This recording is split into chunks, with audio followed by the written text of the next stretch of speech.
જો તમે જાણીતી હેડ એન્ડ શોલ્ડર બ્રાન્ડનું શેમ્પૂ સુરતમાંથી લેતા હોવ તો સાવધાન, સુરતમાં એક પર એક ફ્રી મળતું શેમ્પૂ તમારા વાળને સુંદર રાખવાના બદલે નુકસાન પહોંચાડી શકે છે।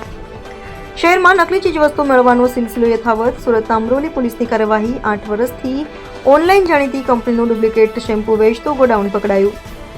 16.36 લાખના મુદ્દામાલ સાથે કિસમની ધરપકડ। જાણીતા પોર્ટલ પરથી ગોરખધંધો કરતા ડેનિસ વિરાણી અને જેમિલ ગામાણી વોન્ટેડ। આંતરરાષ્ટ્રીય બ્રાન્ડેડ શેમ્પૂ ઓનલાઈન એક ઉપર એક ફ્રી આપતા હિતેશ શેઠ નામનો ક્લાર્ક ઝડપાયો। કતારગામના ડેનિસ અને જેમિલને વોન્ટેડ જાહેર કરી વધુ તપાસ શરૂ કરી છે। ગઈ તારીખ 19/4/2025 ના રોજ એક જાણીતી બ્રાન્ડ શેમ્પૂ બ્રાન્ડની કંપનીના ઓથોરાઇઝ પર્સન આવેલ અને જણાવેલ કે અમરોલી પોલીસ સ્ટેશન વિસ્તારમાં વરિયાવ સર્કલ છે એની બાજુમાં ડુપ્લિકેટ શેમ્પૂ બનાવે છે। તે આધારે પોલીસ મદદ માંગેલ અને એ આધારે જે તે જગ્યાએ રેડ કરવામાં આવેલ।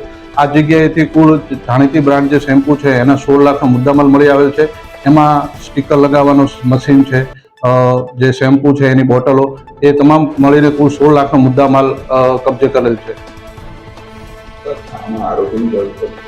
કુલ 3 આરોપીઓની ધરપકડ કરવામાં આવેલ છે, જેમાં એક જે કામ કરનાર મજૂર છે એની અને 2 માલિકની ધરપકડ કરવામાં આવેલ છે।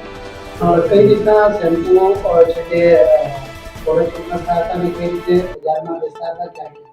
આ જે લોકો છે ત્યાં વરિયાવ ખાતે એક હબ બનાવેલું છે, એમાં જે જાણીતી કંપની છે એના સ્ટીકર બનાવતા અને બીજી જગ્યાએ શેમ્પૂ બનાવી અને ફ્લિપકાર્ટ દ્વારા ઓનલાઈન વેચાણ અલગ અલગ જે છે એના દ્વારા બનાવતા। અહીંયા 2 મહિનાથી ચાલુ છે અને આમ કુલ 7-8 વર્ષથી આ લોકો આ રીતનો ધંધો કરતા હોય એવું જાણવા મળેલ છે।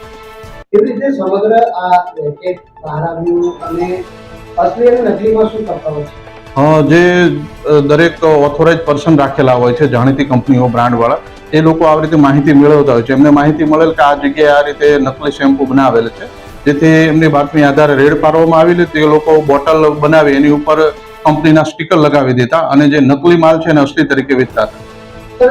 કેવી રીતના આપણે પરખી શકીએ કે આ અસલી છે કે આ નકલી?